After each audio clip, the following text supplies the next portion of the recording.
Close ഒക്കെ വെക്കുമ്പോൾ എന്ത് ചെയ്ത് കഴിഞ്ഞാൽ അത് കിട്ടും എന്നുള്ള സജഷൻസ് തരാറുണ്ട്. കാരണം ആസ് എ ബിഗിനർ എനിക്കത് ഭയങ്കര ഹെൽപ്ഫുൾ ആയിട്ടുണ്ട്.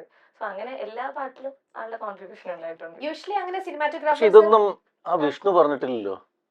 അല്ല ഞാനിപ്പോ ഇതൊക്കെ വിഷ്ണു പിന്നെ അല്ല ഇതിപ്പോ എന്താ അറിയാമോ, ഈ കുട്ടി തുടക്കം അല്ലല്ല പറയട്ടെ, ഈ കുട്ടി തുടക്കമായതുകൊണ്ടും അതിന്റെ ഒരു ഇന്നസെൻസ് കൊണ്ടും പറഞ്ഞതാണ്. ഇതാണ് സത്യാവസ്ഥ എന്നുള്ളത്. മറ്റത് ഇന്നസെൻസ് ഇല്ലല്ലോ.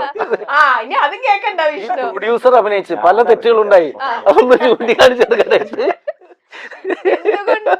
എന്തുകൊണ്ട് നിങ്ങൾ ചൂണ്ടിക്കാണിച്ചില്ല, അതിന് ഉത്തരം പറഞ്ഞു തീരൂ. അല്ല ചിലതൊക്കെ ചൂണ്ടിക്കാണിച്ചത് നമുക്ക് മാറ്റാം.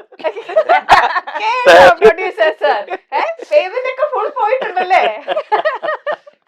യെസ് അഷ്റഫിക്ക, എത്രയോ മൂവീസ് ഇതിന് മുന്നേ ചെയ്തു. പക്ഷെ വീണ്ടും ഈ ഒരു ടീമിനകത്ത് ഇക്കയുടെ നേരത്തെ ടീമിനെക്കാളും കുറച്ചും കൂടെ എക്സ്പീരിയൻസ്ഡ് ആയിട്ടുള്ള വളരെ ടാലന്റഡ് ആയിട്ടുള്ള ഒരുപാട് ആൾക്കാരും കൂടെ ഉള്ള ഒരു ടീമാണിത് അല്ലെ.